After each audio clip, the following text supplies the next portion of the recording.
तुम्हाला फूडमध्ये बिझनेस करायचा आहे पण माहीत नाही काय करायचं आहे, तर गव्हर्नमेंट आता स्वतः तुम्हाला सांगतंय तुम्ही ODOP या गव्हर्नमेंटच्या वेबसाईटवर जावा. ही फूड प्रोसेसिंग इंडस्ट्रीची वेबसाईट आहे.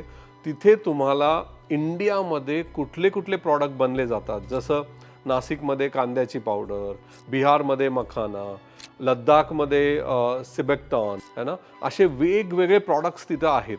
तुम्हाला काय करायचं आहे, यातला कुठला प्रॉडक्ट निश आहे जो तुम्ही आजपर्यंत ऐकला नाही किंवा मार्केटमध्ये नाहीये, तो पिक करायचा, त्याला थोडं पॅकेजिंग करायचं आणि मग तो तुम्ही इंडियातही विकू शकता, इम्पोर्ट एक्सपोर्ट पण करू शकता. यानी काय होतंय, तुम्हाला गव्हर्नमेंटच स्वतः तुम्हाला सांगतंय की ही आयडिया घ्या आणि मार्केटमध्ये जावा. बेस्ट पार्ट काय झालाय, तुम्हाला जो प्रॉडक्टचा मार्केट रिसर्च करायला लागतो तो गव्हर्नमेंटने ऑलरेडी करून ठेवलाय. अजून दुसरी याचा ॲडव्हान्टेज म्हणजे गव्हर्नमेंट स्वस्त दरात तुम्हाला ते देते, म्हणजे तुम्ही तुमचं मार्जिन लावा आणि बिझनेस कमवा. माझ्या मते गव्हर्नमेंटची बेस्ट स्कीम आहे, सगळ्यांनी याचा वापर केला पाहिजे. तुम्हाला जर ही गव्हर्नमेंटच्या वेबसाईटची लिंक हवी असेल तर मला कमेंट करा फूड म्हणून, तुमच्या DM मध्ये ती लिंक येईल. पण एक महत्त्वाची गोष्ट, त्याच्या आधी तुम्हाला मला फॉलो करायला लागेल तरच ती लिंक येईल.